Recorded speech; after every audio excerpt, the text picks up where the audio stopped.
अध्यक्ष महोदय, मैं सबसे पहले नवगठित विधानसभा के पहले सत्र में चुनाव जीतकर आए सभी माननीय सदस्यों का हार्दिक अभिनंदन करता हूं और उन्हें बधाई देता हूं।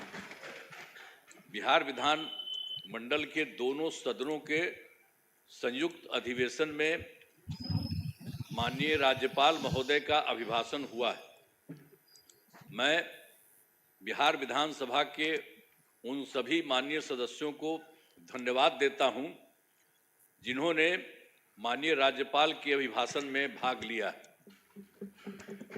माननीय राज्यपाल महोदय ने अपने अभिभाषण में सरकार की उपलब्धियों एवं प्राथमिकताओं को विस्तार से बताया है और इसके लिए मैं माननीय राज्यपाल के प्रति आभार व्यक्त करना चाहता हूं और मैं सदन के समक्ष अपनी कुछ बातें रखना चाहता हूं।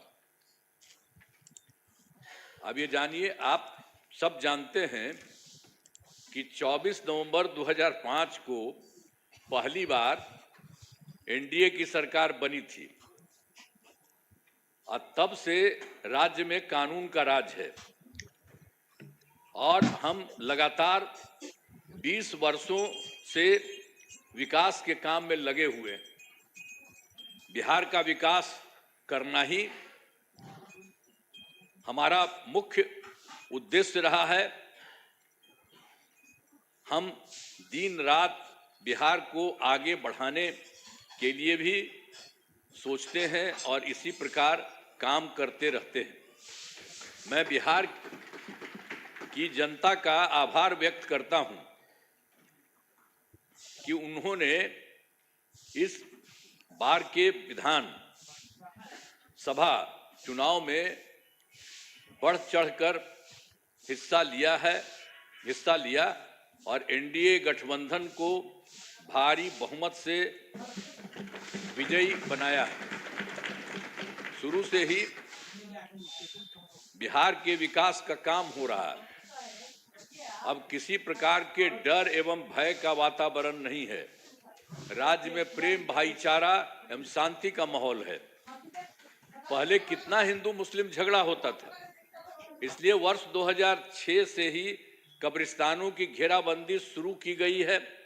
अब बड़े पैमाने पर कब्रिस्तानों की घेराबंदी की जा चुकी है। अब कोई झगड़ा झंझट नहीं होता है और वर्ष 2016 में 60 वर्ष से पुराने हिंदू मंदिरों की घेराबंदी की गई है और जिससे चोरी आदि की घटनाएं नहीं होती हैं।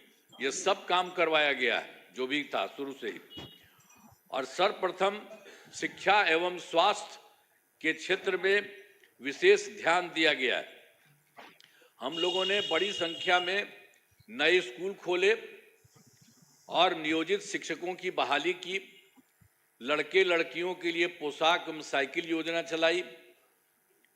बिहार लोक सेवा आयोग द्वारा 2,58,000 सरकारी शिक्षकों की बहाली की गई है और वर्ष 2006 में 3,58,000 नियोजित शिक्षक बने थे, जिसमें से बिहार लोक सेवा आयोग द्वारा 28,976 1976 सरकारी शिक्षक बन गए और फिर सरकार ने तय किया है कि नियोजित शिक्षकों को बीपीएससी की परीक्षा देने की जरूरत नहीं है और उन्हें मामूली सी परीक्षा लेकर सरकारी शिक्षक बनाया जाए। तो इनके लिए उन्हें 5 मौके तय किए और अब तक 3 परीक्षाओं का आयोजन हो चुका है, जिसमें 2,62,000 नियोजित शिक्षक पास हो गए हैं। अब केवल 77,000 शेष बच गए हैं और उन्हें 2 मौके और दिए जा रहे हैं। अब कुल मिलाकर सरकारी शिक्षकों की संख्या 5,20,000 हो गई है। 5,20,000 हो गई है। स्वास्थ्य सेवाओं में सुधार किया गया है। पहले स्वास्थ्य व्यवस्था बहुत खराब थी। प्राथमिक स्वास्थ्य केंद्रों में इलाज के लिए प्रति माह मात्र 39 मरीज ही आते थे और आते थे, यानी प्रतिदिन 1 या 2 मरीज आते थे। पहले यही होता था। इतना ही बुरा हाल था उस समय का, केंद्र के समय में जो हुआ था। तो उसी को हम लोगों ने आगे किया। वर्ष 2006 से अस्पतालों में मुफ्त दवा और इलाज की पूरी व्यवस्था की गई। अब प्राथमिक स्वास्थ्य केंद्र में हर महीने औसतन 11,600 मरीज आते हैं। पहले मात्र 6 मेडिकल कॉलेज थे, अब जिनकी संख्या अब 12 हो गई है। अब शेष सभी जो है 27 जिलों में नए मेडिकल कॉलेज बनाए जा रहे हैं और इन्हें शीघ्र पूरा कर दिया जाएगा। ये बहुत तेजी से काम हो रहा है, तो सब चीज हो जाएगा, पूरा कर दिया जाएगा। अब पटना मेडिकल कॉलेज अस्पताल को, अब जो हम लोगों ने पहले था उसके लिए कितना अच्छा सब काम किया। तो जो पहले वाला पटना मेडिकल कॉलेज अस्पताल था उसका हम कितना जा करके देखते हैं, कितना घर बनवाया गया है। सब जगह हम बराबरे न जाते रहते हैं। को 5,400 बेड तथा 5 पुराने मेडिकल कॉलेज को 2,500 बेड का किया जा रहा है। अब साथ ही Indira Gandhi institute of medical science तो भी था, तो उसको भी हमने पूरा का पूरा खूब खेल करके किया है। अब उसके लिए भी हम 3,000 बेड का जो है बनाया जा रहा है। तो एक एक तरह से सब जगह का काम किया जा रहा है पहले ही से। और राज्य में सड़कों, पुल पुलियों या निर्माण कराया गया है। राज्य के सुदूर क्षेत्रों में 6 घंटे में पटना पहुंचने के लक्ष्य को वर्ष 2016 में पूरा कर लिया गया। जो हम लोग किए थे सड़क और पुल पुलिया, वो सब बनवाए थे, तो उसी में था। जो दूर से पटना आने में हुआ था 6 घंटे में पटना पहुंचने के लक्ष्य को वर्ष 2016 में पूरा कर लिया गया। अब जो है राज्य में बड़ी संख्या में सड़कों और पुल पुलियों, रेल ओवर ब्रिज, बाईपास एवं एलिवेटेड रोड का निर्माण किया गया है, जिससे लगभग 5 घंटे में सबसे दूर वाले क्षेत्र से पटना पहुंचना संभव हो गया है। ये सब काम हो रहा है। इसे और बेहतर करने का प्रयास जारी है। इसके लिए 5 नए एक्सप्रेस वे सड़कों का निर्माण एवं प्रखंड मुख्यालयों को जोड़ने वाली सड़कों का 2 लेन चौड़ीकरण किया जाएगा। और उसके बाद वर्ष 2008 में कृषि रोड मैप बनाकर काम किया गया है। उसी समय शुरू हम लोगों ने काफी किया और आगे भी काफी चला है, जिससे कृषि के क्षेत्र में बहुत अच्छी प्रगति हुई है। अनाज, फल, सब्जी, दूध, अंडा, मांस और मछली उत्पादन काफी बढ़ गया है। अब मछली का उत्पादन 2.5 गुना से अधिक हो गया है और इससे मछली के उत्पादन में बिहार आत्मनिर्भर हो गया है और साथ ही किसानों की आय बढ़ी है। वर्तमान में चौथे कृषि रोड मैप जो हुआ वर्ष 24 से 2025, उसी को हम लोग करवा दिए। जो शुरू हुआ था 18 में, तो 12 तो शुरू था और उसके बाद फिर उसके बाद और बढ़ाए 5, एक बार और 5 से ज्यादा बढ़ा और उसके बाद फिर बढ़ा दिए। तो इतना ज्यादा काम हो रहा है, इसलिए आप लोगों को सब चीज हम बता दे रहे हैं कि काफी काम हुआ है। तो हर तरह से सब जगह से हो रहा है पूरे तौर पर। अब जो कुछ भी हो रहा है इसके लिए हम लोग पूरा का पूरा काम हो रहा है। अब वर्तमान में चौथे कृषि रोड मैप वर्ष 2024 से 2019 जो हमने बता दिया उसका किए हैं के तहत योजनाओं पर तेजी से काम हो रहा है। और वर्ष 2015 में 7 निश्चय के तहत आर्थिक हल, युवाओं को बल, आरक्षित रोजगार, महिलाओं का अधिकार, तीसरा हर घर तक बिजली, और चौथा हर घर नल का जल, पांचवा हर घर शौचालय, छठा टोलों को पक्की सड़कों से जोड़ने, तथा सातवां अवसर बढ़े आगे बढ़े का काम किया गया है। और वर्ष 2018 में ही हर घर बिजली पहुंचा दी गई है। सरकार द्वारा शुरू से ही बहुत सस्ती दर पर बिजली दी गई है, और अब जो है अब लगभग सभी घरेलू उपभोक्ताओं को बिजली मुफ्त दी जा रही है, अब कुछ नहीं है। और उसी के बाद सरकार की तरफ से उनका जो घर है, उनके इच्छुक लोगों के घरों पर सोलर लगवाए जाएंगे सरकार की तरफ से, उनको बहुत फायदा होगा। ये सब काम किया जा रहा है। और वर्ष 2020 में 7 निश्चय 2 के तहत युवा शक्ति बिहार की प्रगति, दूसरा है सशक्त महिला, सक्षम महिला, तीसरा है हर घेर तक सिंचाई का पानी, और चौथा है स्वच्छ गांव, समृद्ध गांव, सोलर स्ट्रीट लाइट, पांचवा है स्वच्छ शहर, विकसित शहर, और छठा है सुलभ ये संपर्कता, तथा सातवां है इसके लिए स्वास्थ्य सुविधा, टेली मेडिसिन एवं बाल हृदय योजना। सभी पर काफी काम हुआ है, और जो भी काम बचे हैं उन्हें शीघ्र पूरा किया जाएगा। ये सब हो जाएगा, सब चीज का।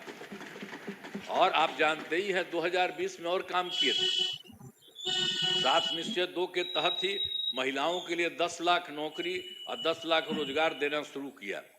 तो एक तो हो गया, 10 लाख युवाओं को सरकारी नौकरी हो चुकी है, लेकिन जो हम लोग 10 लाख रोजगार की बात किए, उसका तो एकदम सीधे धीरे बढ़ते बढ़ते अब 40 लाख लोगों को रोजगार दिया जा चुका है।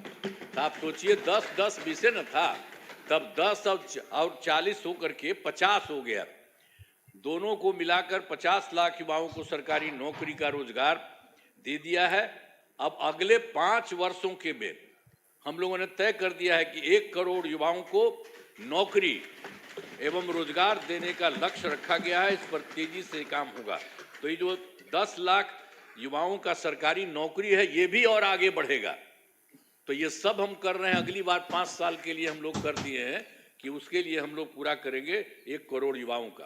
तो ये सब होगा। और फिर महिलाओं के लिए वर्ष 2006 में पंचायती राज संस्थाओं एवं वर्ष 2007 में नगर निकायों में महिलाओं के लिए 50% आरक्षण से शुरुआत की गई।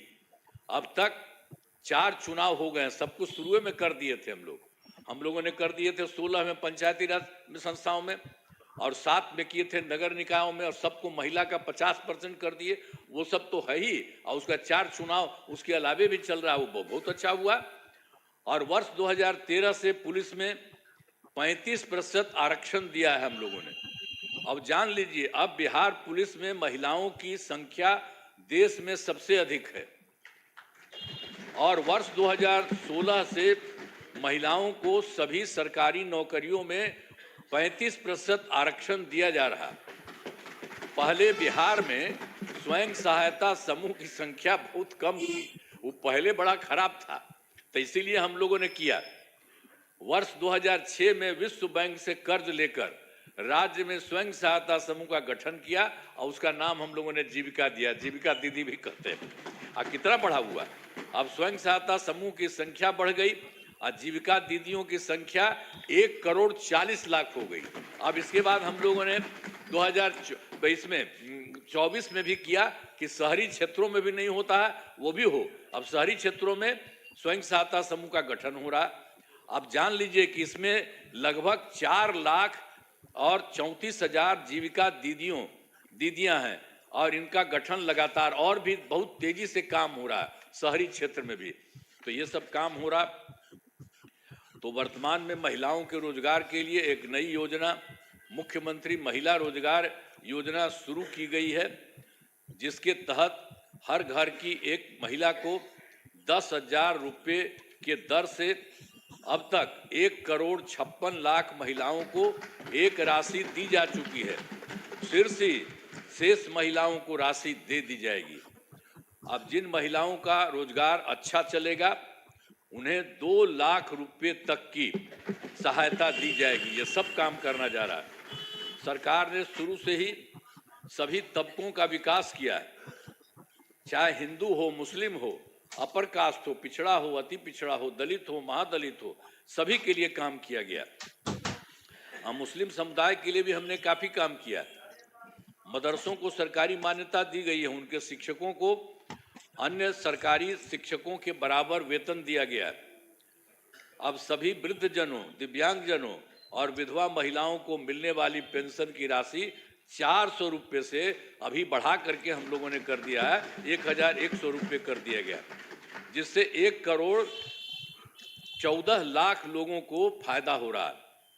अब विकास कार्यों में जो कमी रह गई उसे पूरा करने के लिए वर्ष 2024 के दिसंबर एवं 2025 के सरकारी जनवरी फरवरी माह में हम जो गए थे, मैंने प्रगति यात्रा के दौरान सभी जिलों में जाकर विकास कार्यों को देखा और जो कमी रही उसे पूरा करने के लिए पूरे बिहार के लिए 430 नई योजनाओं की स्वीकृति दी गई है और हर जिले में जो कुछ भी है उसके लिए काम किया जा रहा है।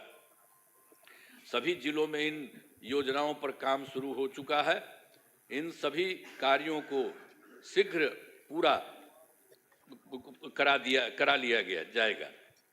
अब इसके अलावे बिहार के विकास में अब केंद्र सरकार ने भी कितना बड़ा सहयोग किया। बिहार के विकास में केंद्र सरकार का पूरा सहयोग मिल रहा है।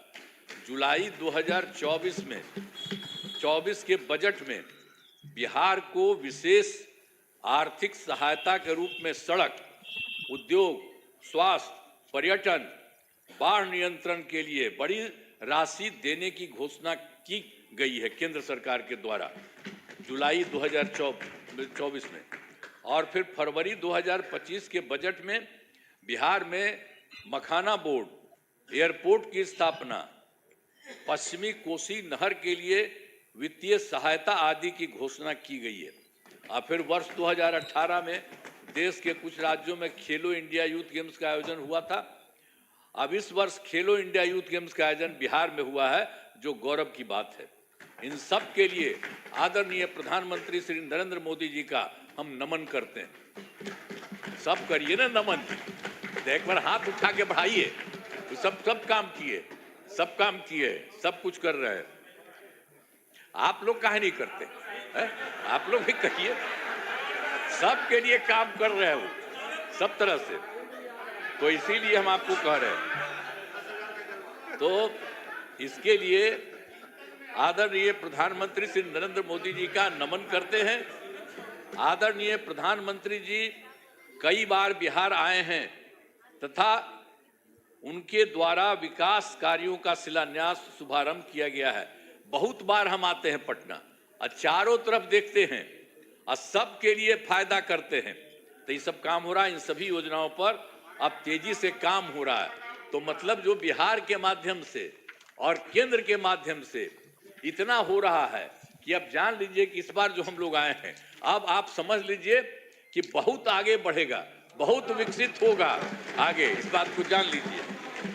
हमने आप क्या सुना ना भाई, सुना ना, बैठे बैठे पहले था बतवा मेरा सुनबे, बैठे बैठे मत बोलिए, कहला कर रहे हो, सुनो प्लीज बैठे बैठे मत बोलिए। हमने आपको पहले ही बताया है कि हमारी सरकार ने पिछले 20 वर्षों में विकास के अनेक काम किए हैं। इस क्षेत्र में काम हुआ है, चाहे शिक्षा हो, स्वास्थ्य हो, सड़क हो, बिजली हो, कुर्सी हो, महिला सशक्तिकरण के लिए बहुत काम हुआ है। समाज के हर तबके के लिए सरकार ने काम किया है। इस बार बिहार के लोगों ने भारी बहुमत से एनडीए नेशनल डेमोक्रेटिक अलायंस को जिताया है। अब विकास की गति को और तेज किया जाएगा। केंद्र सरकार का भी पूरा सहयोग मिल रहा है। आने वाले 5 वर्षों में विकास के अनेक काम किए जाएंगे। हर परिवार की आर्थिक स्थिति को मजबूत किया जाएगा। इसी बार के बारे में जान लीजिए। और तेजी से जो है औद्योगिक विकास किया जाएगा। महिलाओं और युवाओं के लिए रोजगार के अवसर बढ़ाए जाएंगे और शिक्षा एवं स्वास्थ्य को और आगे बढ़ाया जाएगा। कृषि रोड मैप के काम को तेजी से किया जाएगा। खेल एवं पर्यटन क्षेत्र का तेजी से विकास किया जाएगा। और सातवां है, गांव के साथ साथ शहरों का भी तेजी से विकास किया जाएगा। अब हमारा राज्य लगातार विकास कर रहा है। इन दिनों काम को और आगे बढ़ाया गया है। अब अगले 5 वर्षों में और ज़्यादा काम होगा, जिससे बिहार काफ़ी आगे बढ़ेगा। जो इस बार का काम है, जान लीजिए, बहुत आगे बढ़ेगा। अब बिहार के विकास में केंद्र का भी पूरा सहयोग प्राप्त हो रहा है। जो आपको हम बता दिए, केंद्र सरकार भी पूरा सहयोग प्राप्त हो रहा है। तो बिहार और विकसित होगा और देश की प्रगति में महत्वपूर्ण योगदान होगा। तो मैं अनुरोध करता हूं कि माननीय राज्यपाल महोदय के अभिभाषण के लिए उनके प्रति धन्यवाद का प्रस्ताव सदन सर्वसम्मति से पारित करें। यही हम करें। बहुत चीज़ उनको जो दिया था वो भी कर दिए हैं और ये सब आपको बता दिए हैं कि बहुत सारा काम हो रहा है और तेजी से काम हो रहा है। इन्हीं शब्दों के साथ मैं अपनी बात समाप्त करता हूं। बहुत बहुत धन्यवाद। आप लोग काहे नहीं कर रहे हैं? काहे नहीं कर रहे हैं? ये सब लोग कर रहे हैं। अरे भाई, अरे सब के लिए फायदा है। अरे भाई, अब हम तो 2 बार, अब तो थोड़ा थोड़ा आपको रखे हुए थे, तो कितना हम कमा किए थे। आप तो सब मेरा बतवा मान लेते थे। अब बाद में गड़बड़ की है तो हम तो छोड़ दिए, अब कभी नहीं जाएंगे। अब तो हमारा पहले का है वही रहेंगे। लेकिन जितना काम किया है तो आप काहे नहीं करेंगे? आपको कौन चीज बना था? तो इतना जो काम हुआ है तो आपको भी याद रखिए। समझ गए ना? तो इन्हीं शब्दों के साथ बाकी सब कर रहे हैं ना, हाथ उठा के बताइए। बहुत बहुत बधाई। हाथ दीजिए आप लोग।